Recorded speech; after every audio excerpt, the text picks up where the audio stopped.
요한복음 2장에 있는 말씀을 보겠습니다. 2.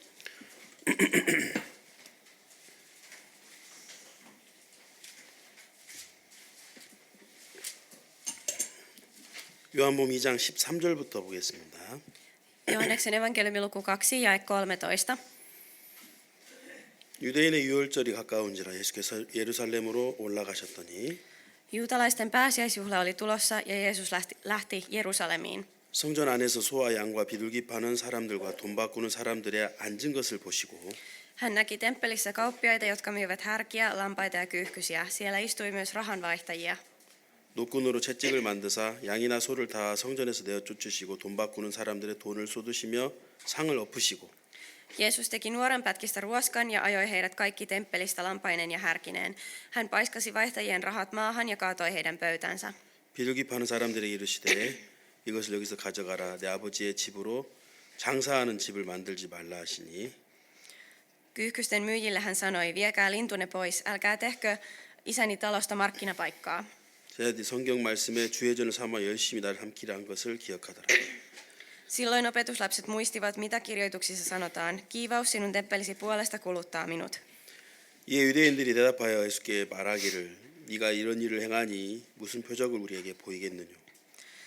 Juutalaiset sanoivat Jeesukselle, mikä oikeus sinulla on tehdä noin? Millä tunnusteoilla todistat meille oikeutesi? 예수께서 대답하여 가라사대 너희가 이 성전을 헐라 내가 사흘 동안에 일으키리라. Jeesus vastasi, hajottakaa tämä temppeli, niin minä saan sen nousemaan 3 päivässä. 유대인들이 가로되 이 성전은 46년 동안에 지었거늘 네가 3일 동안에 일으키겠느냐 하더라. Silloin juutalaiset sanoivat, tätä temppeliä on rakennettu 46 vuotta. Sinäkö pystyttäisit sen 3 päivässä? 그러나 예수는 성전된 자기 육체를 가리켜 말씀하신 것이야. Jeesus tarkoitti kuitenkin temppelillä omaa ruumistaan. 죽은 자 가운데 살아나신 후에야 제자들이 그 말씀하신 걸 기억하고 성경과 및 예수의 하신 말씀을 믿었더라. Kun hän sitten oli noussut kuolleista, opetuslapset muistivat nämä hänen sanansa ja he uskoivat kirjoituksiin ja siihen, mitä Jeesus oli puhunut. 이 요한복음 2장은 방금 읽었던 이 말씀은 굉장히 중요한 말씀인데요. Tämä juuri äsken lukemamme Johanneksen evankeliumin luku 2 on hyvin tärkeä Raamatun kohta. 하나님께서 이스라엘 백성에게 어떻게 이끄셨는지를 우리는 알 수가 있습니다. Me voimme tietää, että miten Jumala oikein johdatti Israelin kansaa. 모세가 시내산에 올라갔어요. Mooses meni Siinain vuorelle. 자, 모세가 시내산에 올라가서 모세가 봤어요. Ja kun Mooses meni Siinain vuorelle, hän näki siellä. 자, 이제 첫 번째 하나님께서 모세에게 율법을 주셨고 두 돌판에 기록된 율법을 주셨고 Ensinnäkin Jumala antoi Moosekselle nämä 2 kivitauluun kirjoitettua lakia. 그리고 나서 하나님이 성막을 이제 보여주신 거예요. Ja sitten Jumala näytti Moosekselle tämän tabernaakelin. 자, 율법을 주시면서 하나님은 뭘 같이 주셨냐면 속죄법을 같이 주셨단 말입니다. Joten kun Jumala antoi lain, mitä hän antoi myös samalla, oli, että miten synnit voidaan antaa anteeksi. 여기에 이제 하나님이 우리를 향한 마음이 담겨 있죠. Joten tähän sisältyy se sydän, joka Jumalalla on ihmisiä kohtaan. 하나님 우리에게 율법만 주신 게 아니라 율법과 속죄법을 같이 주셨다는 것입니다. Jumala ei antanut meille ainoastaan lakia, vaan hän antoi yhdessä lain kanssa myös tavan pestä synnit pois. 그럼 무슨 뜻이냐면 Mitä se tarkoittaa on? 우리가 율법을 지킬 수 없는 것을 하나님은 아셨다는 것입니다. Se tarkoittaa sitä, että Jumala tiesi jo, että me emme pysty pitämään lakia. 자, 그래서 하나님이 완벽한 법인 율법을 주시고 또한 그 율법을 어겼을 때에 우리가 어떻게 행할 것에 대한 속죄법을 같이 주신 거예요. Joten Jumala hän antoi tämän lain, joka oli siis täydellinen, mutta koska hän tiesi, että me pysty pitämään sitä, hän myös antoi tavan, jolla me voimme ratkaista rikkomuksemme sitä kohtaan. 자, 그럼 율법의 역할이 있고 율법이 우리에게 와서 우리에게 할 일이 있어요. Joten on se työ tai se tehtävä, mikä lailla oli sillä, että se tuli meille. 자, 여러분 이제 생각해 보세요. Ajatelkaapa. 창세기 3장에서 아담과 하와가 선악을 알게 한 다음에 실과를 먹었습니다.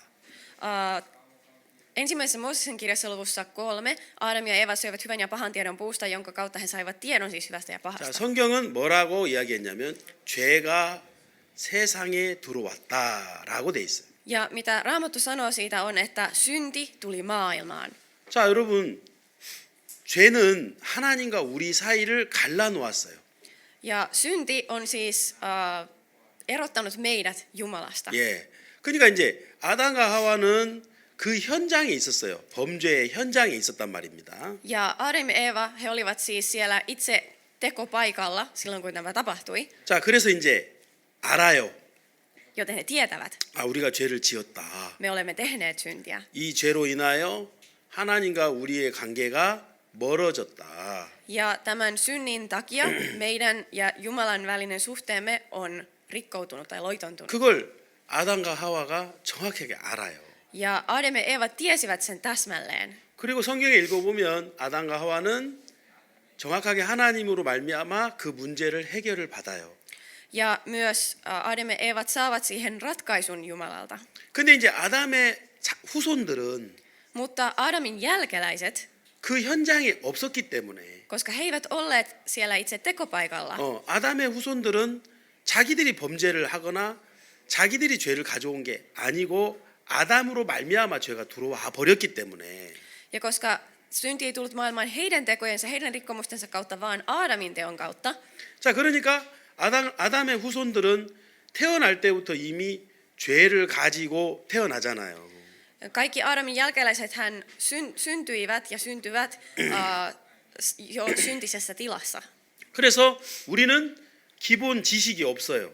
Joten meillä ei ole sellaista perustietoa tästä asiasta. 자, 우리는 기본적으로 하나님과 우리 사이의 관계, 하나님과 우리 사이의 죄로 인하여 관계가 끊어진 것에 대한 기본 지식이 없는 상태에서 그냥 죄를 가지고 태어난다는 것입니다.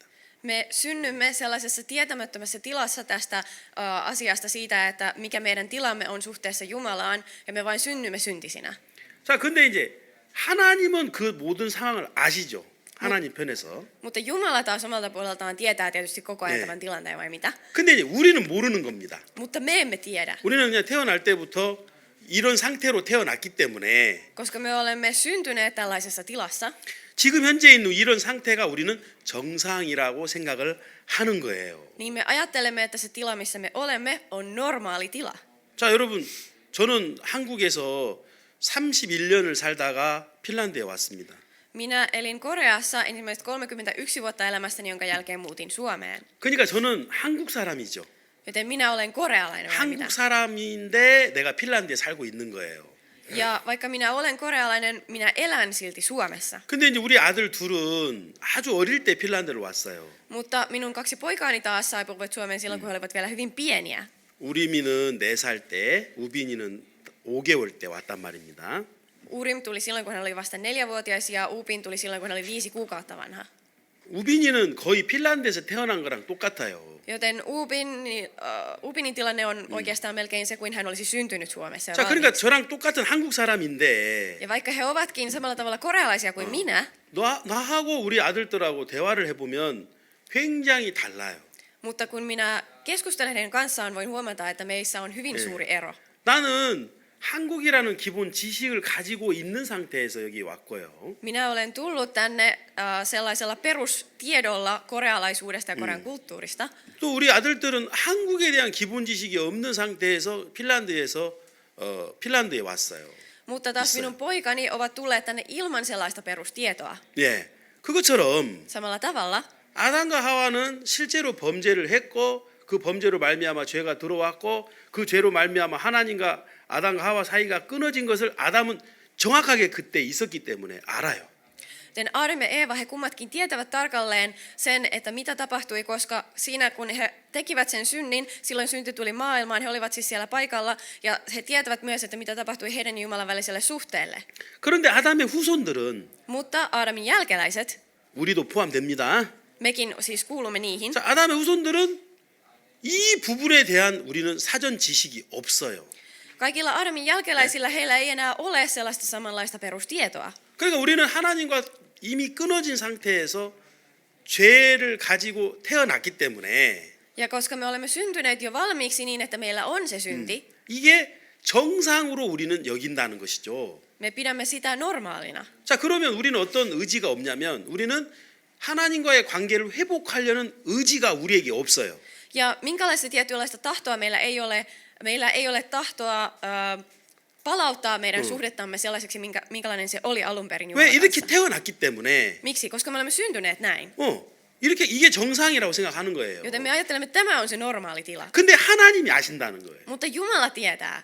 하나님은 우리 하나님 편에서 지금 이 문제의 심각성을 하나님이 알고 계신다는 것이죠. Jumala tietää, että kuinka vakava tämä ongelma oikeastaan on. 자, 그래서 인간과 하나님과의 관계를 하나님께서 먼저 해결을 해 주셔야 되는 거예요.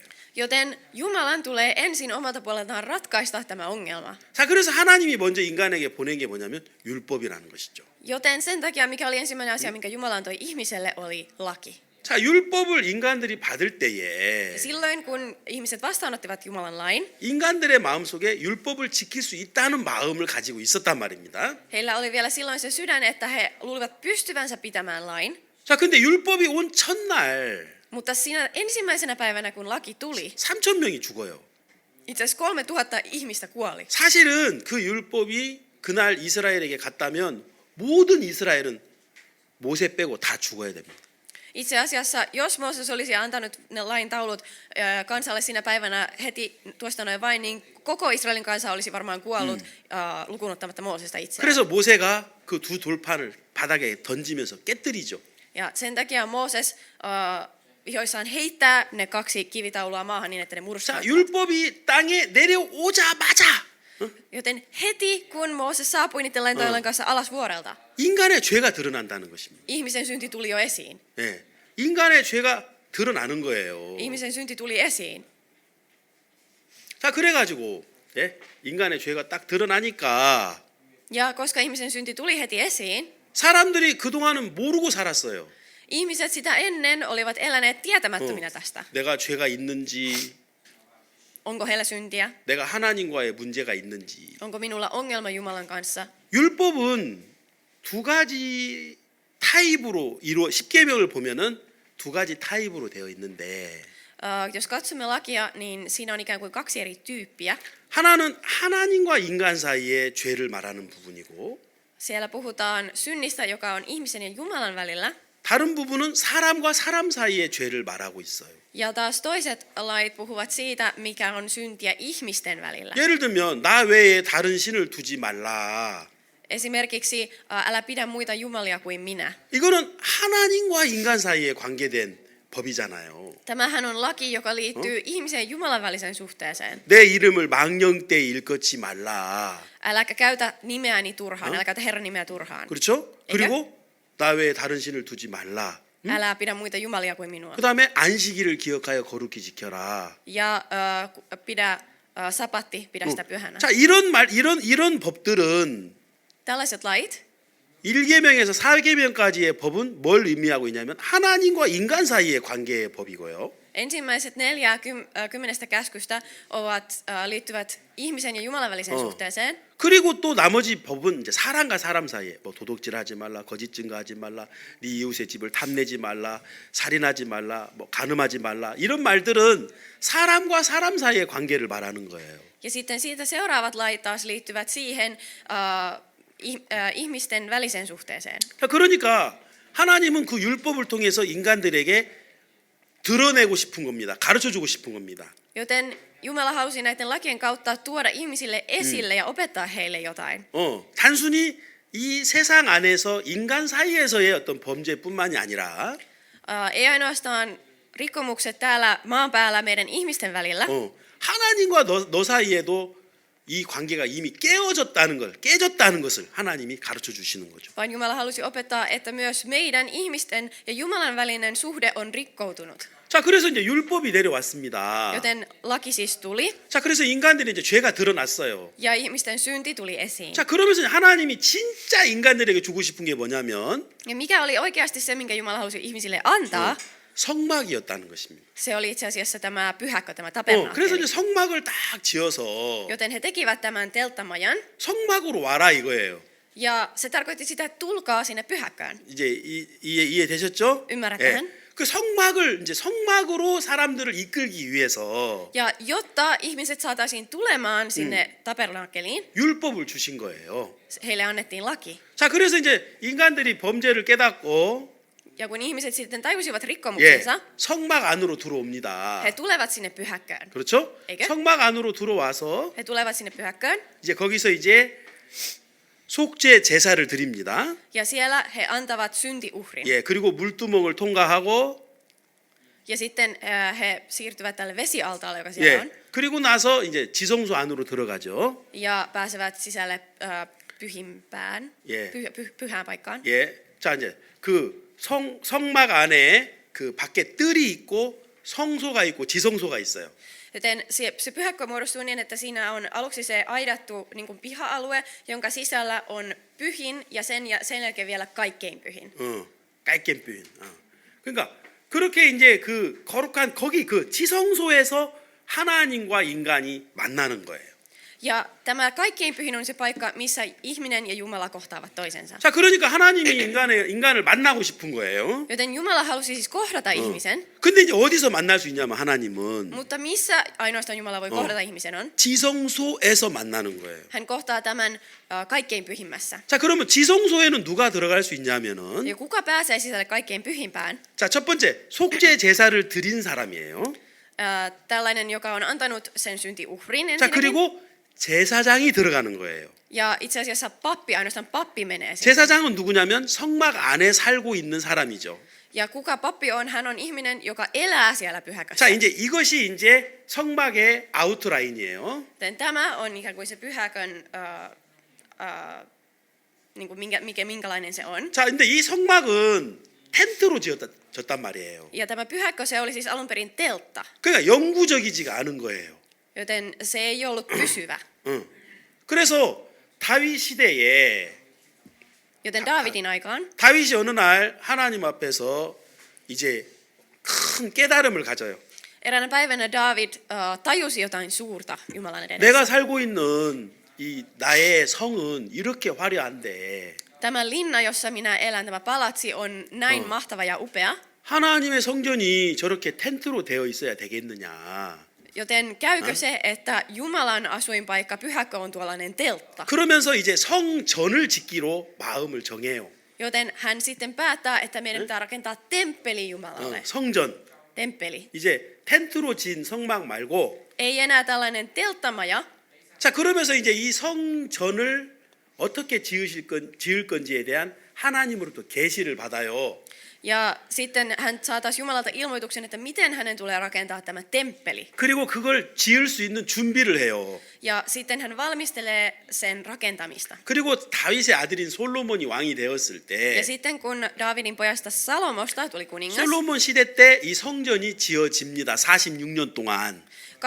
46 vuoden ajan Salomon aikana siis tämä pyhäkö, tämä temppeli rakennetaan. 자, 그러니까 이 성전은 성막하고 똑같은 역할을 하는 거예요. Joten siis tämä temppeli toimii täsmälleen samalla tavalla kuin pyhäkkö, tämä telttamaja. 자, 성막이 이제 성전으로 가는 겁니다. 성막, 그다음에 성전. Joten ensimmäisenä oli se telttamaja ja sen jälkeen temppeli. 근데 예수님이 그 예루살렘 성전에 오늘 들어가신 겁니다. 예루살렘 생전에, 예수님 생전에. Ja silloin ennen kuin Jeesus oli siis syntynyt, niin Jumala oli siellä temppelissä nyt sitten. 자, 예수님이 들어가셨어요. Ja sitten Jeesus meni sinne. 자, 여기 보세요. 19절에. Ja katsokaapa tänne, täällä jakeessa 19. 예수께서 대답하여 가라사대 너희가 이 성전을 헐라 내가 사흘 동안에 일으키리라. Jeesus vastasi, hajottakaa tämä temppeli, niin minä saan sen nousemaan 3 päivässä. 자, 여러분, 예수님이 이 성전을 헐어버려라 이렇게 얘기하는 거예요. Jeesus sanoi, että hajottakaa tämä temppeli. 예? Mitä? 46년 동안 하나님의 뜻에 의해서 지어진 이 성전을 Tämä temppeli, jota on rakennettu 46 vuotta Jumalan tahdosta ja käskystä, 예수님이 오셔서 Jeesus tuli yhtäkkiä paikalle 이걸 헐어라. ja sanoi, että käski hajottaa sen. 그리고 내가 3일 동안 이 성전을 짓겠다 그러는. Ja hän sanoi vielä, että minä nostatan sen 3 päivässä. 자, 여러분 이게 정말 예? 굉장히 히스토리컬한 타이밍이에요, 여러분. Tämä on todella historiallinen hetki. 예수님이 지금 막 화가 나서 막 불편해서 하신 이야기가 아니에요. Mutta tämä ei ole itse asiassa, mitä Jeesus sanoo suutuspäissään, 예? 예수님은 감정으로 사시는 분이 아니잖아요. koska Jeesus ei ollut ihminen, joka olisi elänyt tunteittensa varassa, 예수님은 하나님의 뜻으로 사는 분이잖아요. vaan Jeesus oli ihminen, joka eli Jumalan tahdon mukaisesti, 예수님은 하나님이잖아요. koska Jeesushan on Jumala, 맞습니까? eikä? 자, 그러니까 예수님이 지금 막 성전에 잘못된 것을 보고 막 열받아 가지고 막 화가 나 가지고 이거 헐어라 말한 게 아니고 Joten Jeesus ei todellisuudessa sanonut tätä, että hajottakaa tämä temppeli sen takia, että kun hän meni sinne pyhäkköön tai sinne temppeliin, niin siellä oli kaikki laitettu mullimalliin. 이게 하나님 뜻이에요, 여러분. Vaan tämä on Jumalan tahto. 다시 말하면 Toisin 이 sanoen, 성전은 예수님의 그림자였다는 것이죠. se tarkoittaa, että itse asiassa telttamaja ja myöhemmin tämä temppeli olivat Jeesuksen varjokuva. 그러니까 진짜인 예수님이 이 땅에 오신 거예요. Ja sitten kun Jeesus oikeasti tuli tähän maailmaan, 알겠습니까? ymmärrättehän? 그러니까 더 이상 이 성전은 이제 필요 없는 거예요. Niin sen jälkeen tällaista rakennustemppeliä ei enää tarvita. 그리고 이 성전에는 지금 문제가 있었어요. Ja tässä temppelissä oli muutenkin ongelma. 그게 뭐냐면 Mikä se oli? 자, 여기 14절에 보면 Jos katsotaan jaetta 14. 성전 안에서 소와 양과 비둘기 파는 사람들과 돈 바꾸는 사람들이 앉은 것을 보시고 목끈으로 채찍을 만드사 양이나 소를 다 성전에 내어 쫓으시고 돈 바꾸는 사람들의 돈을 쏟으시며 상을 엎으시고 Hän näki temppelissä kauppiaita, jotka myivät härkiä, lampaita ja kyyhkysiä. Siellä istui myös rahanvaihtajia. Ja 15. Jeesus teki nuorenpätkistä ruoskan ja ajoi heidät kaikki temppelistä lampaineen ja härkineen. Hän paiskasi vaihtajien rahat maahan ja kaatoi heidän pöytänsä. 자, 여러분 성전에는 절대로 살아있는 짐승이 있으면 안 됩니다. Temppelissä, tässä pyhäkössä, ei missään nimessä saa olla eläviä eläimiä. 예, 양과 소가 반드시 죽어야 됩니다. Vaan kaikkien lehmien ja lampaiden, niiden tulee ehdottomasti olla kuolleita. 자, 그래서 kuolla. 성전에는 살아있는 양과 소가 있어야 되는 게 아니라 죽은 양과 소의 피가 있어야 되는 곳이죠. Temppeli on paikka, jossa ei kuulu olla eläviä eläimiä, vaan niiden eläinten verta. 자, 다시 말하면 이 성전은 더 이상 속죄 제사의 역할을 못 하고 있다. Joten se tarkoitti toisin sanoen sitä, että tämä temppeli ei enää toteuttanut sitä roolia, joka sille oli annettu. 자, 여러분 잘 보세요. 죄를 깨달은 사람이, 죄를 발견한 사람이 Joten katsokaapa sellainen ihminen, joka on tajunnut syntisyytensä ja syntinsä. 성막에 들어갔어요. Hän meni telttamajaan, 자, pyhäkköön, 그러면 거기서 양과 소를 죽입니다. ja siellä hän tappoi tällaisen uhrieläimen. 그럼 양과 소의 피로 번제단 뿔에 발라지면서 Ja sitten kun sen uhrieläimen veri siveltiin niihin alttarin sarviin, 정확하게 그 피를 통하여 죄가 사해집니다. niin silloin sen veren sivelmisen kautta synti annettiin täsmälleen anteeksi. 그래서 죄에서 정확하게 우리가 사함을 받고 죄에서 벗어나는 곳이 성막입니다. Joten se paikka, jossa meidän syntimme pyhitään pois tarkasti ja jossa me saamme syntimme anteeksi, on pyhäkkö nimenomaan. 그리고 그게 성전입니다. Se on myös temppeli. 근데 양과 소가 죽지 않고 살아 있다는 것은 Mutta se, että nämä uhrieläimet eivät ole kuolleet, vaan ne ovat elossa, 죄 사함의 역할이 없어졌다는 것이죠. se tarkoittaa sitä, että siellä ei enää toteuteta syntien anteeksi antamista. 자, 그럼 여러분 예수님이 교회는 그의 몸이니라고 성경은 말했어요. Ja Raamattuhan sanoo, että kirkko on Jeesuksen ruumis vai mitä? 자, 그러면 이제 이 교회가 이 시대의 성전인데 Joten tämän aikakauden temppeli on itse asiassa Jumalan Jeesuksen ruumis eli kirkko. 정말 이 교회 안에는 어떤 기능이 있어야 되냐 교회에. Ja minkälainen toiminto meillä tulee olla kirkoissa on? 속죄 제사의 기능이 교회 안에 있어야 된다는 것이죠. Siellä tulee olla tämä syntien anteeksi antamisen toiminto. 그래서 죄를 가진 사람이 Joten sellainen, jolla on syntiä, 죄 속에 있다가 kun hän on ollut synnissä, 이 교회 안에 와서 hän tulee kirkkoon 속죄 제사를 통하여 ja tämän syntiuhrin antamisen kautta 정확하게 죄에서 벗어나고 사함을 받는 죄사함의 능력이 있어야 그게 이 시대의 참된 성전인 교회다 이 말입니다. hän saa syntinsä sen syntiuhrin antamisen kautta anteeksi ja hän vapautuu siitä synnistä. Ja se on juuri se toiminto, mikä meillä tulisi olla nykyajan temppelinä. 그러니까 성막 안에 들어가면 첫 번째 있는 게 뭐냐면 속죄 제사, 다시 말하면 번제단이란 말입니다. Ja siis aivan ensimmäinen asia, jonka tekee silloin, kun menee sisälle pyhäkköön, entisaikaan tehtiin, oli, että se urieläin tapettiin ja annettiin se syntiuhri. 그러니까 alttarilla. 반드시 양과 소가 죽어야 되고 Joten aivan varmasti se joko lammas tai lehmä, mikä olikaan, niin se piti 내 kuolla. 죄값에 대한 그 피를 흘려야 Ja se minun syntini palkka piti maksaa. 그래서 피가 흘려지고 Ja sen takia vuodatettiin verta. 죄가 사해지는 그 과정이 첫 번째 역할이라는 것이죠. 성막 안에서. Ja se ensimmäinen rooli, mikä tällä pyhäköllä on, että se tällä tavalla, tämän prosessin kautta se synti annetaan anteeksi. 근데 지금 이 예루살렘 성전은 Mutta Jerusalemin temppeli tuolloin, 모양을 다 갖췄고 vaikka sillä oli se muoto, 그리고 다 그런 기구들과 필요한 것들이 있는데 ja vaikka siellä oli kaikki tarpeellinen, 문제는 양과 소가 살아 있다는 것입니다. mutta ongelma oli se, että siellä ne lehmät ja lampaat olivat elossa. 속죄 제사가 없다는 것이죠. Siellä ei annettu siis syntiuhria, 그냥 장사하고 있다는 것이죠. vaan siellä vaan käytiin kauppaa. 죄가 사해지지 않는다는 것이죠. Se tarkoittaa siis, että siellä ei annettu syntejä anteeksi. 죄 사함의 기능이 없다면 그 교회는 교회로서의 역할을 못 하고 있는 겁니다. Jos ei ole syntien anteeksi antamista, anteeksi saamista, niin silloin kirkko ja temppeli ei tee tehtävänsä. 자, 그러면 이제 예수님이 이 땅에 오셨어요. Jeesus, hän tuli tähän 자, maailmaan 그리고 예루살렘 성전에 가셨어요. ja hän meni Jerusalemin temppeliin. 자, 그래서 예수님이 이 성전을 헐어버려라. Ja Jeesus sanoi, hajottakaa tämä temppeli. 이 성전은 더 이상 필요 없다. Tätä temppeliä ei enää tarvita. 왜요? Miksi? 내가 왔다. Minä olen tullut. 이건 다 나에 대한 모형이고 그림자다. Nämä kaikki ovat vain ennekuvia ja varjokuvia minusta. 내가 3일이면 성전을 완성할 수 있다. Ja minä pystyn pystyttämään temppelin uudestaan 3 päivässä. 그러면 그 성전은 바로 예수님 자신이라는 것입니다. Ja juuri tämä oli Jeesuksen 예? oma ruumi. 예수님이 성전이었다는 것입니다. Jeesus itse oli se temppeli. 그럼 그 성막과 성전의 모든 역할을 예수님이 하시는 거예요. Se siis tarkoittaa, että ne kaikki roolit ja tehtävät, mitä temppelillä ja telttamajalla oli ollut, olivat itse asiassa Jeesuksen. 예.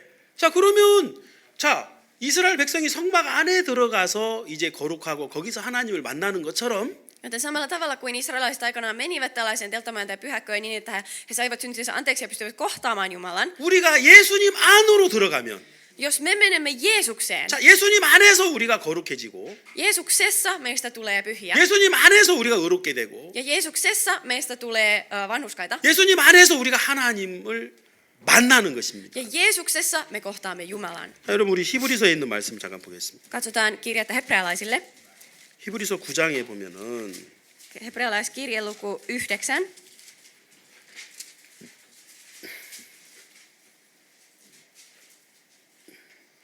히브리서 9장 23절에 보면 Hebrealaisten kirje luku 9 jae 23. 그러므로 하늘에 있는 것들의 모형은 이런 것들로서 정결케 할 필요가 있었으나 하늘에 있는 그것들은 이런 것들보다 더 좋은 예물로 할지니라. 24절 그리스도께서는 참 것의 그림자인 손으로 만든 성소에 들어가지 아니하시고 오직 참 하늘에 들어가사 이제 우리를 위하여 하나님 앞에 나타나시고. Kun siis taivaan todellisuuden kuvat on näin puhdistettava, tulee itse todellisuus puhdistaa paremmin uhrein. Ja 24.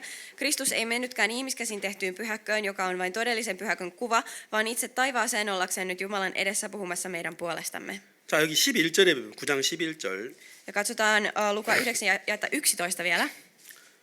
그리스도께 장래 좋은 일의 대제사장으로 오사 손으로 짓지 아니한 곧 이 창조에 속하지 아니한 더 크고 온전한 장막으로 말미암아 Kristus meitä odottavan hyvän ylipappi on kuitenkin jo tullut. Hän on kulkenut suuremman ja täydellisemmän teltan kautta, jota ei ole tehty ihmiskäsin ja joka siis ei kuulu tähän luomakuntaan. 10장 1절에 보면 Ja kun katsomme lukua 10 ja 1, 율법은 장차 오는 좋은 일의 그림자요 이렇게 되어 있습니다. täällä sanotaan, laissa siis on vain varjo tulevasta. 자, 그러니까 예수님이 진짜라는 거죠.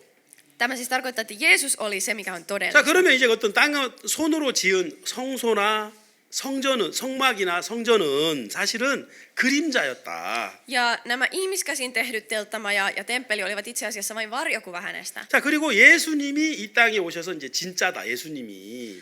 Ja kun Jeesus tuli tähän maailmaan, niin hän oli se todellinen ilmestys. 자, 그래서 염소와 송아지의 피로 해마다 날마다 제사를 드렸던 그 성소와 성막. Joten nämä telttamaja ja temppeli, joissa annettiin päivittäin tällaisia syntiuhreja. 자, 여기 이제 12절에 보면 9장 12절에 보면 Jos katsomme lukuun 9 jakeeseen 12. 염소와 송아지의 피로 아니하고 오직 자기 피로 영원한 속죄를 이루 단번에 성소에 들어가셨느니라. Hän ei ole tuonut uhrina pukkien eikä sonnien verta, hän on uhrannut oman verensä.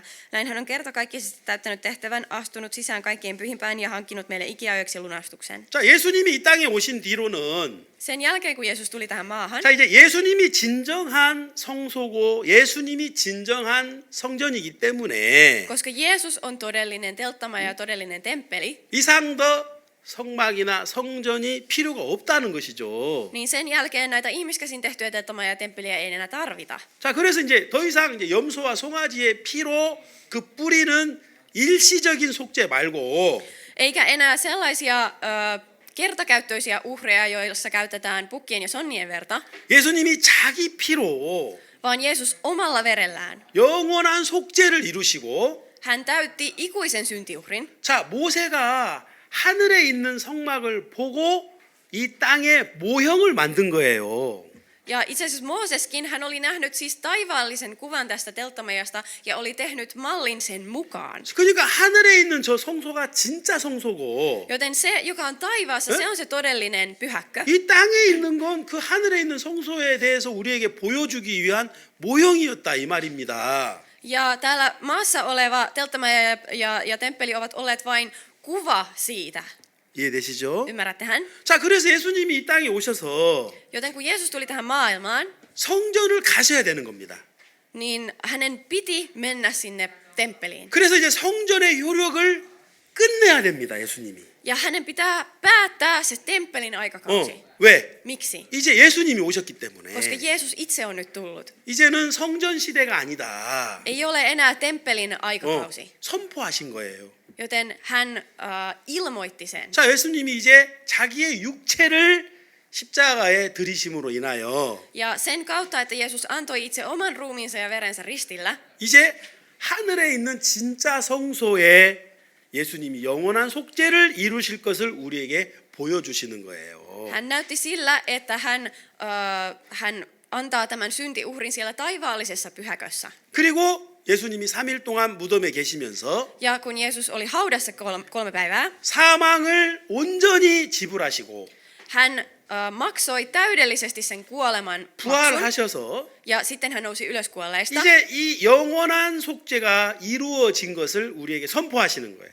Ja sen jälkeen hän ilmoitti meille, että nyt tämä on toteutettu. 그래서 이제 성소의 그 성소, 거룩한 장소, 요때 그 tämä- 성소가 예수님으로 인하여 이루어졌기 때문에 Ja koska tämä pyhäkkö, se on siis toteutunut Jeesuksen kautta, 누구든지 예수님을 믿으면 kuka tahansa, joka uskoo Jeesukseen, 누구든지 예수님 안으로 들어가면 kuka tahansa, joka menee Jeesukseen, 영원한 속죄를 받을 수가 있고 hän voi saada ikuisen syntien anteeksiannon. 예수님으로 인하여 우리가 거룩하고 Ja me olemme Jeesuksen takia pyhiä.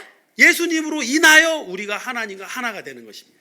Ja Jeesuksen takia meistä tulee yhtä taas Jumalan kanssa. 그래서 하나님 편에서 우리 인간과의 모든 문제를 완벽하게 예수님으로 인하여 해결하시는 것이죠. Joten Jumalan näkökulmasta meidän ja Jumalan välit ovat täydellisesti korjatut Jeesuksen kautta. 자, 마태복음에 있는 말씀을 한번 보겠습니다. Katsotaan Matteuksen evankeliumia.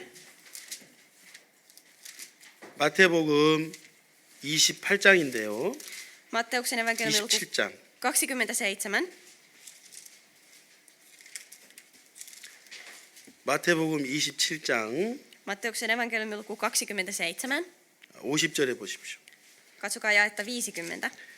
예수께서 다시 크게 소리 지르시고 영혼이 떠나가시다. 51절에 이에 성소 휘장이 위로부터 아래까지 찢어져 둘이 되고 땅이 진동하며 바위가 터지고 Mutta Jeesus huusi taas kovalla äänellä ja antoi henkensä. Sillä hetkellä temppelin väliverho repesi kahtia ylhäältä alas asti. Maa vavahteli, kalliot halkeilivat. 자, 여기 보면은요. 성소의 휘장이 위로부터 아래까지 찢어졌다고 되어 있습니다.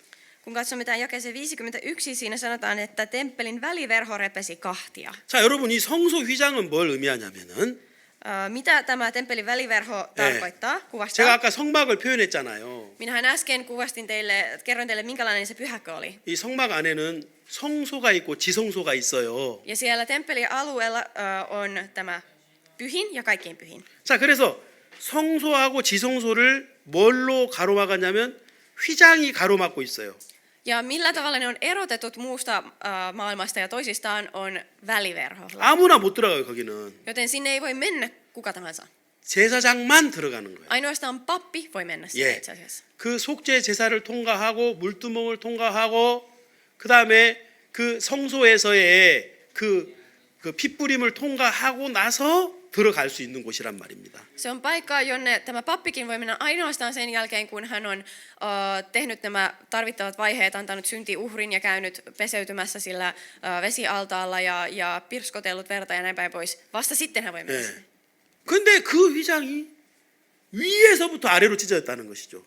Mutta siis tämä väliverho, siitä sanottiin, että se repeytyi ylhäältä alas asti. 자, 우리가 찢으면 아래서부터 위로 찢죠. Kun me repäisemme tällaisen verhon, niin me repäisemme se luultavasti alhaalta ylös. 맞아요? Eikö? 근데 위에서부터 아래로 찢었다는 건 뭐냐면 하나님이 찢은 거예요. Mutta mitä tarkoittaa se, että se repeytyi ylhäältä alas asti? Se tarkoittaa sitä, että Jumala teki sen. 다시 말하면 거룩한 지성소를 공개해 버린 거예요.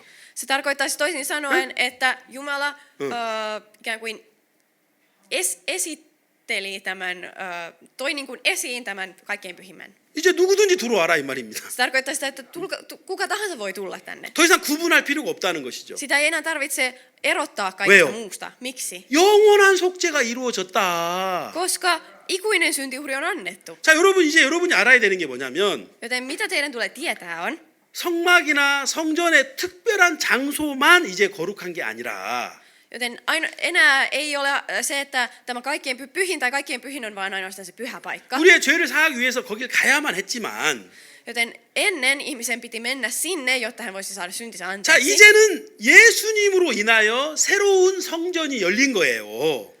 Sitä piti mennä pyhäköön, mutta Jeesuksen kautta on avautunut uuden pyhäkön aikakausi. 다시 말하면 Toisin sanoen, 자, 여러분 잘 보세요, 이제. katsokaapa tarkkaan. 마태복음 3장에 보면은 Matteuksen evankeliumin luku 3. 예수님이 세례 요한에게 세례를 받습니다. Jeesus saa kasteen Johannes Kastajalta. 마태복음 3장 13절에 Matteuksen evankeliumin luku 3 ja 13.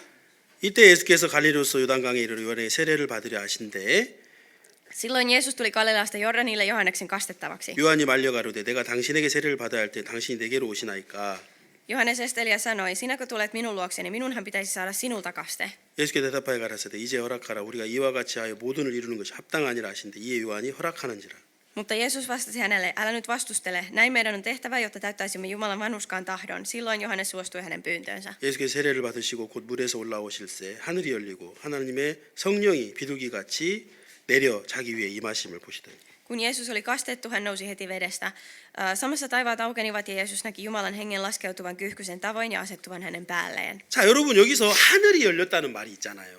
Ja tässä puhutaan siis siitä, että taivaat aukenivat. 그러면 그동안은 닫혔다는 얘기잖아요. Se tarkoittaa siis, että sitä ennen ne olivat kiinni. 자, 그럼 하늘을 닫은 건 뭐고 연 건 뭐예요? Joten mitä tarkoittaa se, että taivaat olivat kiinni ja että ne aukenivat? 자, 이사야 59장에 보면 Katsotaan Jesajan kirjaa lukua 59.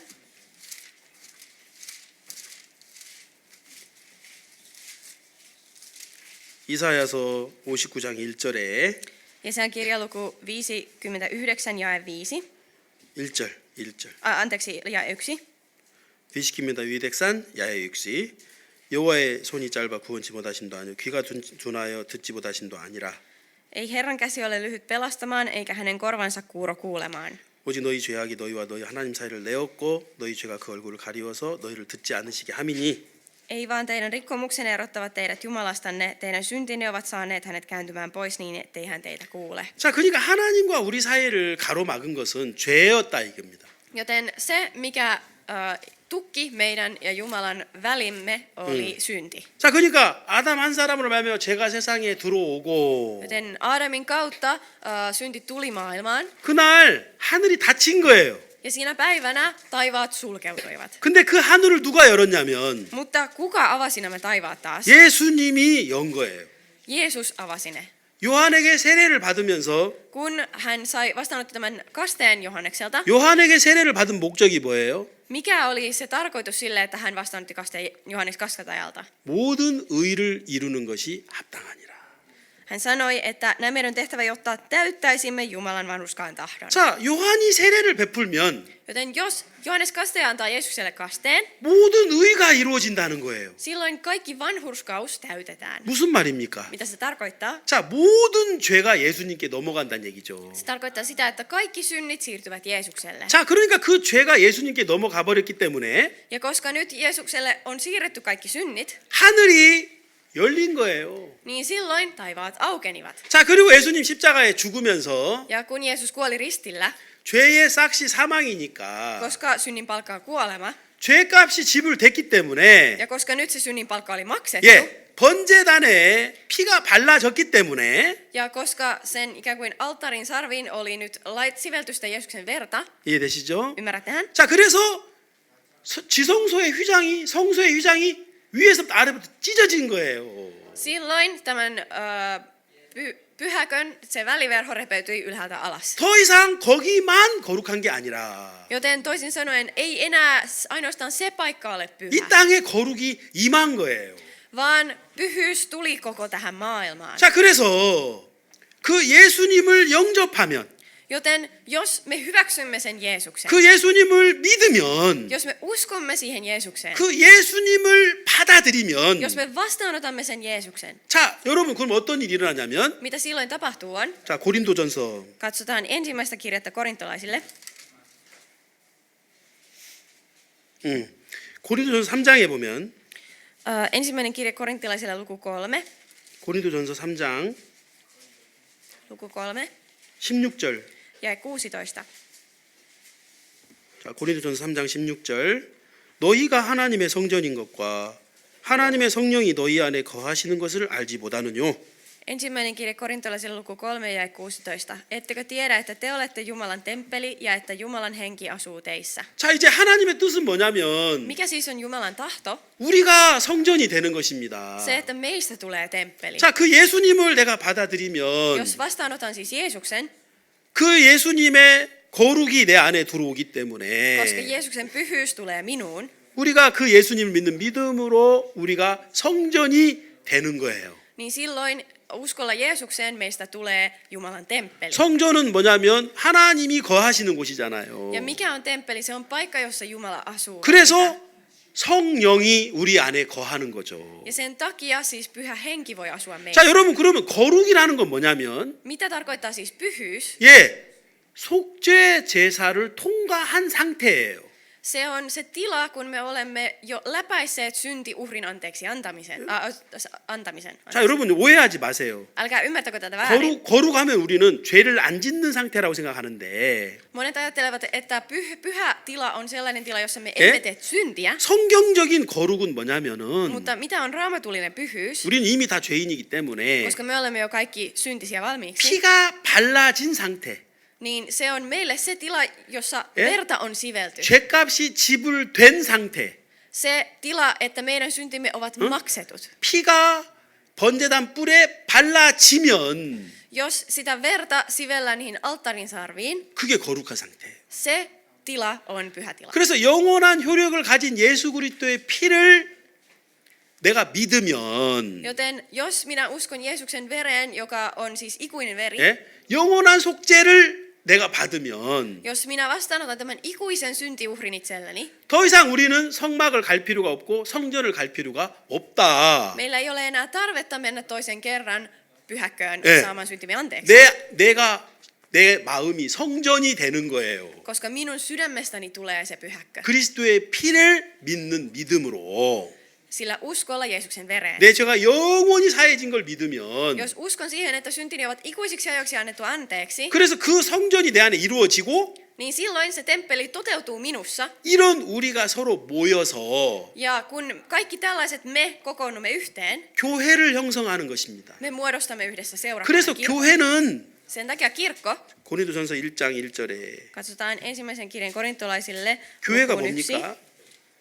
고린도전서 1장 1절에 하나님의 뜻을 따라 그리스도 예수의 사도로 부르짖은 바울과 및 형제 소수대는 Luku 1 jae 1. Paavali Jumalan tahdossa Kristuksen Jeesuksen apostoliksi kutsuttu ja veli Sostenes. 2절 Jae 2. 고린도에 있는 하나님의 교회 곧 그리스도 예수 안에서 거룩하여지고 성도라 부르심을 입은 자들 Tervehtivät Korintissa olevaa Jumalan seurakuntaa, Kristuksen Jeesuksen pyhittämiä, Jumalan kutsumia pyhiä sekä kaikkia, jotka eri seuduilla, missä asuvatkin, huutavat aukseen Herramme Jeesuksen Kristuksen nimeä samoin kuin. 자, 여러분 하나님의 교회가 뭐예요? Joten mikä on siis Jumalan seurakunta? 그리스도 안에서 거룩하여지고 성도라고 부르심을 입은 자들 그 사람들이 교회란 말입니다. Kristuksen Jeesuksen pyhittämiä, Jumalan kutsumia pyhiä. Nämä ovat siis, jotka ovat Jumalan seurakunta. 자, 그러면 교회의 자격이 뭐냐면 Joten mikä on siis ehto Jumalan seurakunnalle? 예수 그리스도의 피가 그 마음에 발라져서 거룩하여진 사람들, 성전이 된 사람들,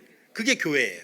Sellaiset ihmiset, jotka ovat vastaanottaneet sen Jeesuksen veren, Jeesuksen ikuisen syntiuhrin omiin sydämiinsä niin, että heistä on tullut temppeli. Sellaisten ihmisten kokous on seurakunta. 자, 그래서 이제 하나님의 뜻은 뭐냐면 Joten mikä on Jumalan tahto? On 예수 그리스도로 우리가 거룩하여지는 것이고 Jeesuksella, Kristuksella meistä tulee siis pyhiä. 성막 안에 사는 제사장들처럼 Ja aivan niin kuin nämä papit aikana, jotka elivät siellä pyhäkössä, 우리가 예수 안에 사는 것입니다. niin mekin elämme Jeesuksessa. 아멘. 아멘. 예수님 안에 Jeesuksessa. 예수님의 은혜와 Jeesuksen armolla 예수님의 십자가의 죽음을 ja Jeesuksen ristin kuolemalla. 그래서 복음은 뭐냐면 Joten mikä on siis evankeliumi? 예수님의 탄생, 예수님의 죽음, 예수님의 부활 이 세 가지가 복음이에요. Itse asiassa se on vain 3 asiaa. Se on Jeesuksen syntymä, Jeesuksen elämä ja Jeesuksen kuolema, Jeesuksen syntymä, Jeesuksen kuolema ja Jeesuksen ylösnousemus. 이제 굉장히 중요한 거 하나만 더 얘기하고 마치겠습니다. Joten tämä on todella tärkeä asia. Me katsomme vielä yhden asian, jonka 여러분 구약성경 레위기 katsotaan Vanhaa testamenttia, toinen Mooseksen kirja. 레위기 16장을 한번 펴주세요. 3. Mooseksen kirja, luku 16. 자, 여러분 여기 레위기 16장은 대속죄 제사를 말하고 있는데요. Tässä 3. Mooseksen kirjassa luvussa 16 puhutaan siis tästä isosta syntiuhrista. 예, 자 이제 두 가지의 속죄 제사가 있어요. Oli kahdenlaista tällaista syntiuhria. 잘 들으세요, 여러분. Kuunnelkaa tarkkaan. 한 사람의 개인의 속죄 제사가 있고 Oli tällainen syntiuhri, joka annettiin yhden yksittäisen henkilön puolesta. 레위기 16장은 1년 1차 이스라엘의 모든 죄 1년 동안 지은 이스라엘의 모든 죄를 위한 대속죄 제사가 있습니다. Ja sitten tässä 3. Mooseksen kirjan luvussa 16 kuvaillaan tällaista syntiuhria, joka annettiin kaikkien israelilaisten puolesta kerran vuodessa. 자, 여기 이제 16장 6절에 보면 Joten jos katsomme jakeeseen 6 tässä luvussa 16, 아론은 자기를 위한 속죄제에 수송아지를 드리되 자기와 권속을 위하여 속죄하고 또 그 두 염소를 취하여 회막문 여호와 앞에 두고 두 염소를 위하여 제비 뽑아 한 제비는 여호와를 위하고 한 제비는 아사셀을 위할지니라. Aaron tuokoon esiin oman syntiuhri sonninsa ja toimittakoon sovitusmenot itsensä ja sukunsa puolesta. Sitten hän ottakoon molemmat pukit ja pankoon ne seisomaan Herran eteen pyhäkköteltan oven luo. 자, 그리고 이제 9절에 아론은 여호와를 위하여 제비 뽑은 염소를 속죄제로 드리고 아사셀을 위하여 제비 뽑은 염소는 산대로 여호와 앞에 두었다가 그곳으로 속죄하고 아사셀을 위하여 광야로 보낼지니라. Hän heittäköön arpaa siitä, kumpi pukeista kuuluu Herralle ja kumpi Asaselille. Sen pukin, jonka arpa määrää Herralle, Aaron tuokoon esiin ja uhratkoon syntiuhriksi, mutta se pukki, jonka arpa määrää Asaselille, jätettäköön seisomaan elävänä Herran eteen. Sovitettavat synit pantakoon sen kannettavaksi, sitten se ajattakoon Asaselin luo autiomaahan. 자, 여러분 여기서 이제 내가 오늘 아사셀에 대한 얘기를 좀 하고 싶은데요. Minä haluaisin tänään vähän vielä puhua tästä Asaselista. 자, 이 대속죄 제사에는 염소가 두 가지가 필요해요. Tähän isoon syntiuhriin, joka annettiin kerran 자, vuodessa, tarvittiin 2 pukkia. 간단하게 설명하면 Jos minä selitän sen yksinkertaisesti, 성막 안에 이스라엘 백성이 다 들어갈 수 없잖아요. Koska kaikki israelilaiset eivät mahdu sinne pyhäköön sisään vai mitä? 그렇죠? Kerralla. 그리고 그 대제사장이 염소에게 안수해서 이스라엘의 죄가 넘어가고 그 양이 죽는 그 모든 과정을 성막 안에서 하는데 그걸 이스라엘 백성이 다 볼 수 없단 말입니다. Joten se prosessi, missä tämän papin pitää laittaa, syntisen pitää laittaa kädet sen pukin päälle niin, että siihen siirtyy synti ja että tehdään tämä prosessi, niin kaikki israelitit eivät voi yhtä aikaa todistaa sitä. 예. 그래서 그 성막 안에서는 두 마리가 필요한데 한 마리가 안으로 들어가서 염소 한 마리가 안으로 들어가서 이제 그 제사를 진행을 합니다. 대속죄 제사를. Joten yksi näistä pukeista on sellainen, jonka kanssa tämä syntien sovitusmenot toimitetaan normaalisti, eli se tapetaan ja sitä verta sivelletään näin päin pois. 근데 이제 이 두 번째 염소는 무슨 이제 효과가 있냐면 Mutta mikä rooli tällä toisella pukilla on? 그 모든 죄가 이제 염소에게 넘어가서 염소가 이제 죽었어요. 그래서 이제 피를 흘리고 번제단 뿔에 발라지면서 우리의 죄가 사했다 이 말입니다. 1년 동안의 죄가. Joten siis tämä ensimmäinen pukki, niin se tapettiin ja sen verta siveltiin niihin alttarin sarviin ja sitten sitä pirskotettiin sitä verta ja sillä meidän kaikkien niin synnit on annettu nyt sitten anteeksi näiden israelaisten. 근데 이제 이 아사셀은 성막 안으로 안 들어가요. Mutta Asasel ei tule sinne sisään. 밖에 있어요. Se Asasel-pukki, vaan se on 자, 그리고 이제 ulkopuolella. 그런 과정들이 이루어지는 걸 보면서 Ja kun todistetaan, että kaikki nämä syntiuhrimenot on nyt toimitettu, 자, 이 아사셀을 어떻게 하냐면 광야로 내보냅니다. niin mitä tälle Asaselille tarkoitetulle pukille tehdään? Se ajetaan autiomaahan. 자, 왜냐하면 그 성막 안에 있는 모든 과정을 볼 수 없기 때문에 이스라엘 백성들에게 이 염소가 우리의 죄로 인하여 이제 우리의 죄를 가지고 저 멀리 갔다 이제 그런 표현을 위해서 아사셀을 밖에 있다가 그 제사가 끝나면 멀리 광야로 보낸단 말입니다. Joten koska israelilaiset eivät voineet kaikki todistaa sitä syntiuhritoimitusta, niin sen takia tämä yksi pukki jätettiin sinne ulkopuolelle niin, että sitten kun syntiuhritoimitukset oli tehty, niin sitten se lähetettiin autiomaahan niin, että israelilaiset saattoivat nähdä, että nyt heidän syntinsä on annettu anteeksi. 자, 여러분 여기 이제 그게 어디 나오냐면 16장 20절에 na오는데 Ja missä se sanotaan luvussa 16 jakeessa 20. 20절. 20. 자, Joo. 그 지성소와 회막과 단을 위하여 속죄하기를 마친 후에 산 염소를 들이되 Kun Aaron on saattanut päätökseen pyhäköteltan ja alttarin puhdistusmenot, hän tuokoon esiin elävän pukin. 21절 아론은 두 손으로 산 염소의 머리에 안수하여 이스라엘 자손의 모든 불의와 그 범한 모든 죄를 고하고 그 죄를 염소의 머리에 두어 미리 정한 사람에게 맡겨 광야로 보낼지니. Ja jae 21. Asettakoon molemmat kätensä eläimen pään päälle ja tunnustakoon siinä israelilaisten kaikki synnit, kaikki pahat teot ja rikkomukset, joihin israelilaiset ovat syyllistyneet. Näin hän pankoon ne pukin kannettaviksi ja lähettäköön sen sitten tehtävään määrätyn miehen ajamana autiomaahan. 염소가 그들의 모든 불의를 지고 무인지경에 이르거든 그는 그 염소를 광야에 놓을지니라. Pukki saa kantaa kaikki heidän syntinsä asumattomille seuduille. 자, 그러니까 대속죄제일에는 두 염소가 필요한데 Joten tähän vuosittaiseen syntitoimitusmenoon tarvitaan 2 pukkia. 하나는 성막 안으로 들어가서 이제 죽는 거예요, 실제로. Joten yksi siis menee sinne pyhäköön ja se tapetaan siellä ja sillä toimitetaan ne uhrimenot. 근데 이제 그 모든 과정을 이스라엘 백성이 볼 수 없기 때문에 Mutta koska israelilaiset eivät voi kaikki seurata sitä vierestä, 아사셀을 준비한 아사셀. niin silloin he valmistavat toisen pukin, joka on 이 Asaselille. 아사셀은 밖에 있다가 Ja kun Asasel-pukki on siinä 이제 ulkopuolella, 아론이 안수를 하고 niin Aaron laittaa kätensä sen pään päälle 이 죄가 넘어갔다는 걸 보여주고 ja näyttää, että synnit on siirretty sille 이스라엘 백성들에게 보여주는 겁니다. ja näyttää israelilaisille siis. 그리고 이제 멀리 가라. Ja sitten lähettää sen kauas pois. 예. 이해되셨죠? Ymmärsittehän? 이게 왜 이 얘기가 필요하냐면 Se syy, miksi tämän tarvitsee mainita, 여러분 이 아사셀이 바로 예수님이 이 땅에서 하신 일이라는 것이죠. koska tämä Asasel-pukki, se mitä se teki, on juuri se, mitä Jeesus teki tässä maailmassa. 자, 예수님은 이 땅에 33년을 계셨는데 Jeesus oli tässä maailmassa 33 vuotta, 자기가 속죄제의 제물로서 합당한 자라는 걸 우리에게 보여줘야 되는 거예요. ja hänen piti näyttää ihmisille, että hän on sovelias syntiuhriksi. 예, 흠이 없는 죄가 없는 하나님의 어린 양으로 왔다는 걸 우리에게 보이셔야 했다.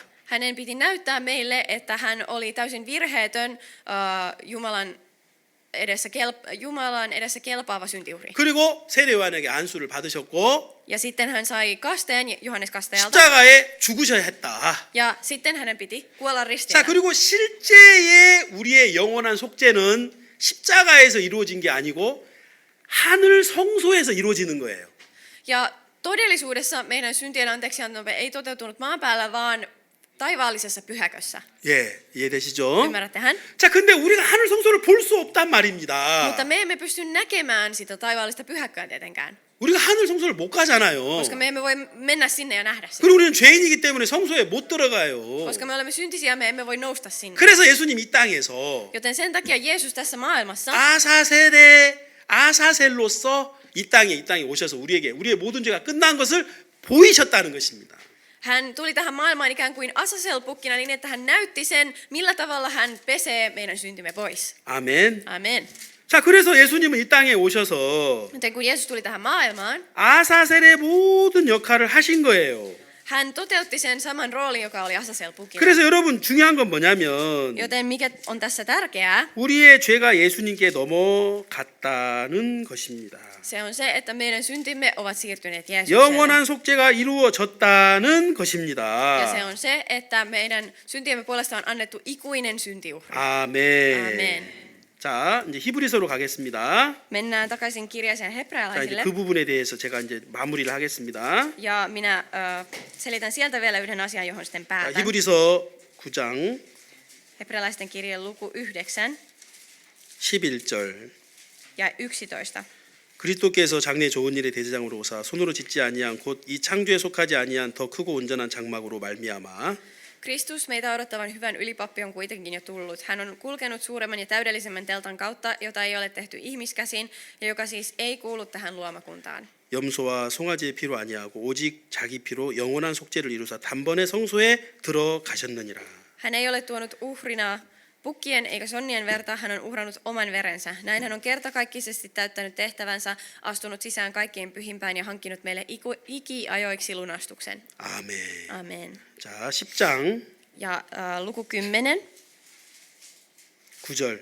ja 9. 그 후에 말씀하시기를 보시옵소 내가 하나님의 뜻을 행하러 왔나이다 하셨으니 그 첫 것을 폐하심은 둘째 것을 세우려 하심이니라. Mutta sitten hän sanoo, tässä olen tullut täyttämään sinun tahtosi. Hän siis kumoaa nuo määräykset asettaakseen niiden tilalle Jumalan tahdon. 10절. Ja 10. 이 뜻을 쫓아 예수 그리스도의 몸을 단번에 들이심으로 말미 우리가 거룩함을 얻었노라. Tämän tahdon mukaisesti meidät on pyhitetty ainutkertaisella uhrilla, kun Jeesus Kristus uhrasi oman ruumiinsa. 11절. Ja 11. 제사장마다 매일 서서 섬기며 자주 같은 제사를 드리 이 제사는 언제든지 죄를 없게 하지 못하거니와 Jokainen pappi seisoo joka päivä toimittamassa Jumalan palvelusta ja uhraa kerran toisensa jälkeen samat uhrit, jotka eivät milloinkaan voi poistaa syntejä. 오직 그리스도는 죄를 위하여 한 영원한 제사를 드리시고 하나님 우편에 앉으사 Kristus sitä vastoin on uhrannut yhden ainoan syntiuhrin ja asettunut pysyvästi istuimelleen Jumalan oikealle puolelle. 자, 여러분 예수님이 이 땅에 오셔서 Joten Jeesus tuli tähän maailmaan 이제 진짜 성소, 진짜 성전을 지으셨어요. ja hän Eh? pystytti todellisen temppelin. 자기 몸을 십자가에 들이심으로 말미암아. Sen kautta, että hän uhrasi oman ruumiinsa ristillä. 아멘. Amen. 자, 이제 여러분 막연하게 우리가 의인이 아니고요.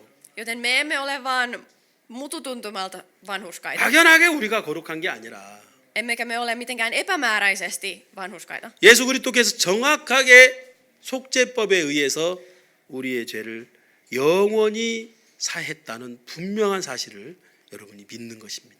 Vaan meidän tulee uskoa, me uskomme sellaiseen tarkkaan syntien anteeksi antamisen prosessiin, jonka Jeesus toteutti. 여러분 율법은 우리를 죄인을 만들고 Joten laki teki meistä syntisiä. 속죄법은 우리를 죄에서 벗어나게 합니다. Ja tämä syntien anteeksi antamisen prosessi taas vapauttaa meidät synnistä. 예. 그러나 예수님이 이루신 속죄는 Mutta tämä syntiuhri, jonka Jeesus Kristus toteutti, 영원한 속죄라는 것입니다. on ikuinen syntiuhri. 아멘. Amen. 그래서 성막이나 성전을 주님이 폐하시고 Joten Jeesus poisti voimasta tämän telttamajan ja temppelin 자신을 세우셨다. ja asetti itsensä. 히브리서 10장 19절을 다 같이 읽겠습니다. Luetaan kirje hebrealaisille luku 10 jae 19 19 yhdessä. 하나 엔으때읒 그러므로 Veljet, meillä 형제들아 on siis täysi 우리가 oikeus 예수의 astua 피를 sisälle 힘입어 kaikkein 성소에 pyhimpään, 들어갈 koska Jeesus 담력을 on 얻었나니 uhrannut verensä. 20절 깍시킵니다. 엔으때읒 그 Ja näin 길은 우리를 avannut meille 위하여 uuden 휘장 elämän 가운데로 vievän tien, 열어놓으신 joka kulkee 새롭고 산 väliverhon hänen 길이요 ruumiinsa 휘장은 kautta. 곧 저의 육체니라. 아멘. Amen. 이제 하나님께서 성소를 열으셨고 Joten nyt Jumala on avannut meille kaikkein pyhimmän. 우리에게 영원한 속죄를 이루셨으니까 Ja hän on toteuttanut sen 그 syntiuhrin. 예수 그리스도를 여러분 믿는 믿음으로 Joten uskolla Jeesuksen Kristukseen 여러분이 이제 거룩하고 tekin olette pyhiä 의롭고 ja vanhurskaita. 온전해졌다. Ja teistä on tullut täydellisiä. 예수의 피를 힘입어. Jeesuksen verellä. 그래서 피가 발라져 있는 상태가 거룩이다.